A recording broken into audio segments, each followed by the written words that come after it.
should also mention that NFP is also very helpful for women who want to achieve pregnancy. So because in our culture, so that the age at which a woman is most fertile is 22 years old, and from there her fertility declines. So if you think about when women, that's when, like my mother had me when I was 21, that was, you got married out of high school or college, and then you had babies. Well now, because of the delay of women getting married and then having children because of seeking, professional expertise, education, all of that, most women delay now until about 30, and even later into their 30s.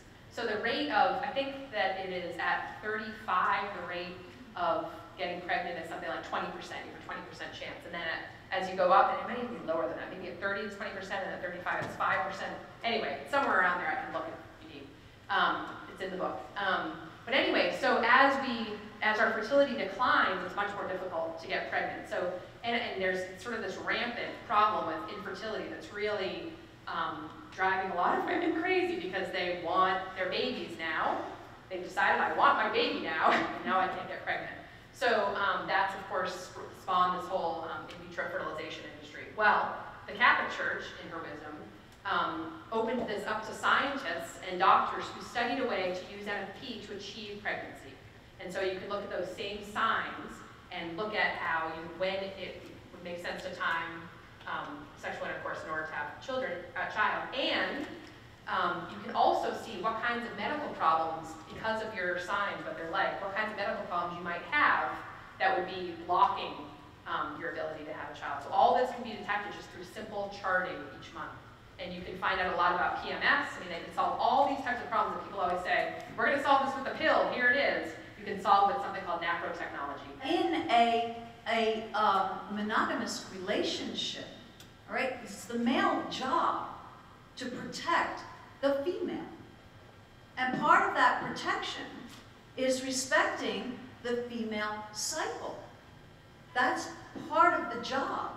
And then part of the female's job is respecting the fact that men are, they could be much more sexually active. Good Lord, look at the Old Testament. Okay, look at David, look at Solomon. Okay, you want to talk about a guy with a sex issue?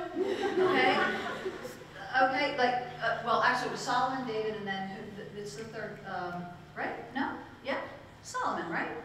Who had the 600 wives? Isn't it? Yeah, Saul, David, Solomon. So it's Solomon. 600 wives. Who needs 600 wives? Okay, clearly he thought he did.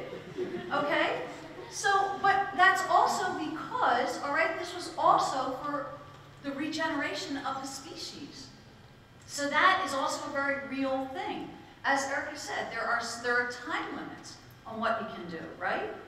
So, with knowing all those things, all right, it really boils down to respecting each other and respecting what each other need. If you know, in other words, if you know that for a woman, that this hormone, oxytocin, is released and creates a bond, that she literally has a physiological reaction to a human being once having had a sexual experience with them, is it fair?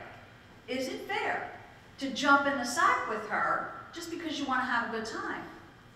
Conversely, is it fair if you know that men are much more strongly driven sexually than women? Is it fair to walk around in attire that is less than modest?